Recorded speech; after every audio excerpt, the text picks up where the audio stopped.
This video is to explain the final part of question number 4, 4D. In this question, you were asked to solve for the average rate of change of g of x on the interval from 0 to 6. The average rate of change is just simply a slope calculation. So, for this problem, we would have the change in y values from 6 to 0, and that should be over change in x values, 6 minus 0. Now the challenging part of this calculation is going to be in finding both g of 6 and g of 0. But before we go and do that, what we should probably consider are the areas of the regions between the graph of f of x and our x-axis. So in looking at that graph between 0 and 2, we have there a 2 by 2 triangle, and thus the area of that region is just 2. Between x equals to 2 and x equals to 4, there we have a semicircle with a radius of 1. And so there, the area of that semicircle will just be pi over 2.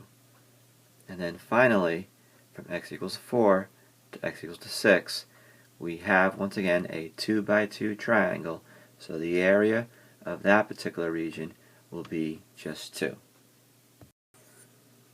So now we're ready to evaluate both g of 6 and g of 0. Given our original function of g of x, we'll get that g of 6 is equal to 3 plus the definite integral from 2 to 6 of f of t dt. Now, again, to evaluate our definite integral, we'd have to consider the net signed areas of our region beneath the graph of f.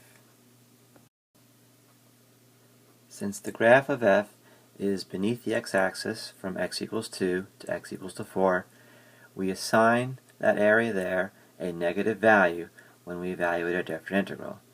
And then from x equals to 4 to x equals to 6, because the graph of f is above the x-axis, we assign that a positive area value when we go to evaluate our definite integral.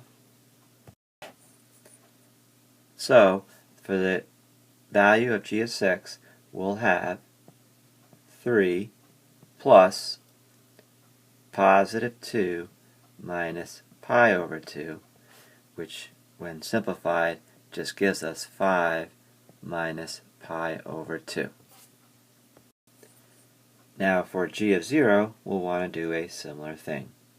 So g of 0 should equal 3 plus the definite integral from 2 to 0 of f of t dt. And to evaluate this definite integral from 2 to 0 f of t dt, we have to consider once again the area underneath our curve. The area of the region between the x-axis and our graph of f, between x equals to 0 to x equals to 2, is 2, but since it's beneath the x-axis, we have to assign that a negative value. But, in addition, when we look at our limits of integration, the lower limit of integration of 2 is actually greater than the upper limit of integration of 0. So that will cause another negation of our final answer for this integral. So we'll have a negative, this definite integral is a negative, negative 2, or just equal to positive 2. So for our answer for g of 0, it'll end up just being equal to 3 plus 2, or just equal to 5. So now we're ready to calculate our average rate of change. Substituting the values we just found. G of 6, we got that was equal to 5 minus pi over 2. And from that, we'll want to subtract g of 0, which we found to be just 5. And again, this is all over 6 minus 0. And looking at the answer we have here, since there's absolutely no more calculus involved, we can leave our answer like this here. And this is highly recommended in order to avoid making any silly mistakes and losing any points unnecessarily.